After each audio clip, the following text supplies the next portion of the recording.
Hi, this is Dan Welker and welcome to my kitchen. Today I'm going to attempt my first recipe. I'm going to be doing something a little bit different. It's a chocolate chip cookie with bacon.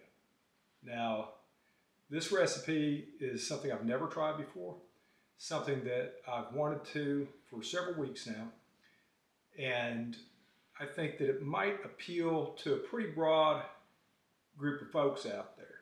Bacon lovers, especially all those fellas and a lot of gals too that just get that craving for a little bacon with their chocolate. Today's the day, and I'm going to make a big batch of these.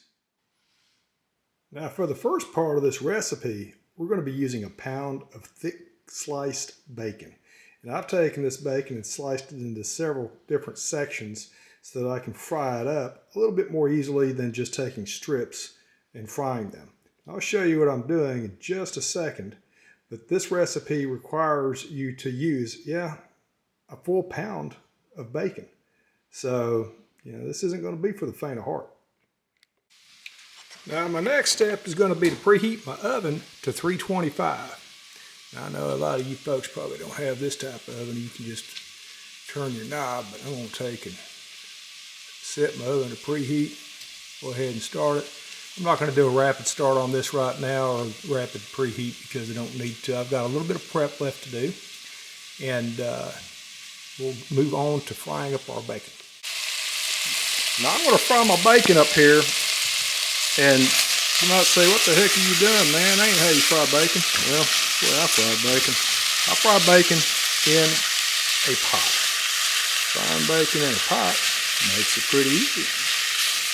Fry it up, pretty soon that fat will start to render a little bit, and it'll literally fry like you're frying it in a deep fry. It'll get it good and crispy, and then I'll be able to drain that fat off, save it for later. And if you notice, I ain't getting my stove all messy, which is a big saving on cleaning up. So I like to clean as I go. Now while my bacon continues to fry over there, I'm going to go ahead and sift my flour together.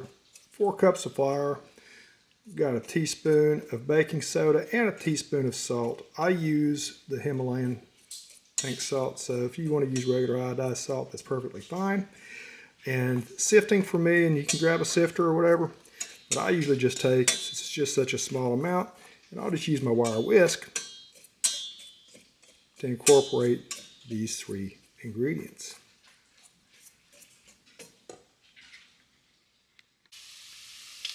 Now my bacon's coming along real nice. We want to fry this bacon up till it's good and crispy. You want it cooked all the way through. You don't want to have a fatty piece of bacon in your cookie. So make sure that you cook it. I got it down a little bit lower now. I'm just going to let it cook in that grease. We're going to use some of that later on our baking pans. Help us make sure we can get them cookies back up once we get them baked. Okay, now in our mixing bowl, we've taken 3 sticks of unsalted butter, 1 cup of dark brown sugar, 1 cup of light brown sugar, and 1 cup of granulated white sugar.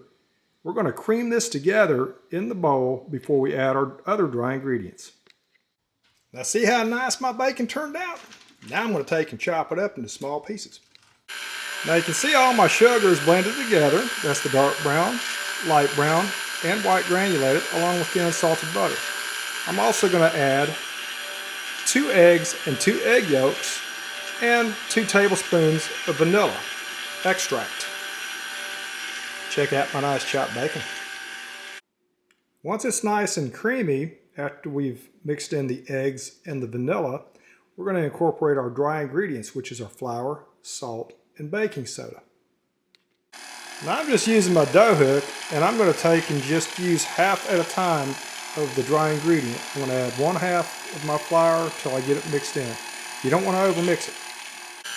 As you can see, our cookie dough is starting to take shape now. We'll wipe down the sides and get it cleaned up a little bit, and then we'll add our chips. Now we're adding our chocolate chips. Now we're using bittersweet chocolate, 2 cups, and 1 cup of semi-sweet. chocolate chips. Remember that the bittersweet actually just has a slightly more cocoa than dark chocolate. You could probably use dark chocolate, but they, in this recipe, are using a bittersweetened. That's what we're going with. And we're adding our delicious bacon. Now, using a tablespoon, you're going to drop this cookie dough onto the pre-greased baking sheet. You can use parchment paper if you'd like.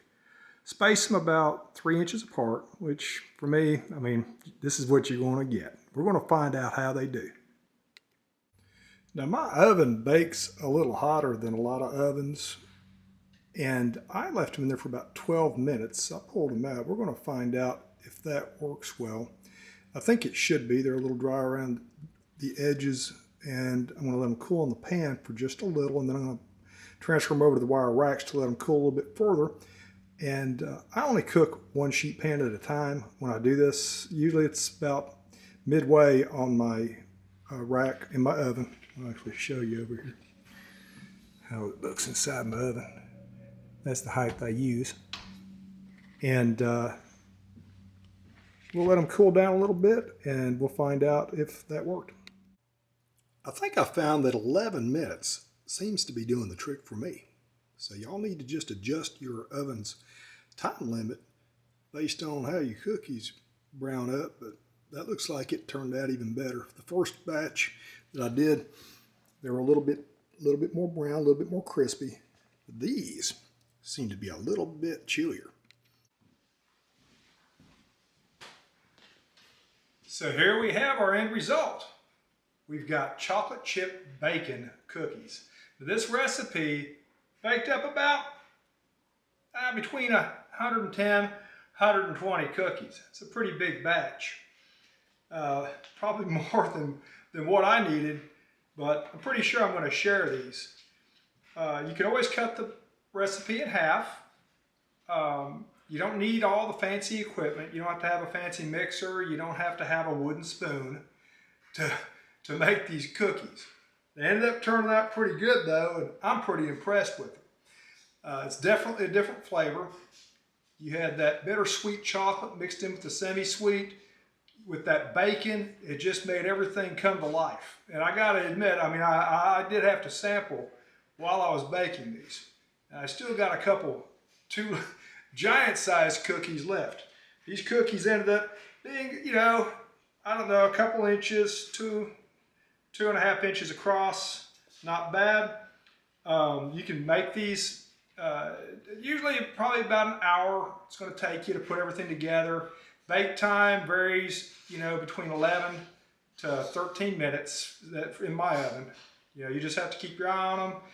And I'm telling you, I mean, it wasn't bad. Get together, make them with your kids, you know, make them with your spouse or significant other. It's a fun project. I had a lot of fun baking these today, and I hope that you enjoy baking in the future. Cheers.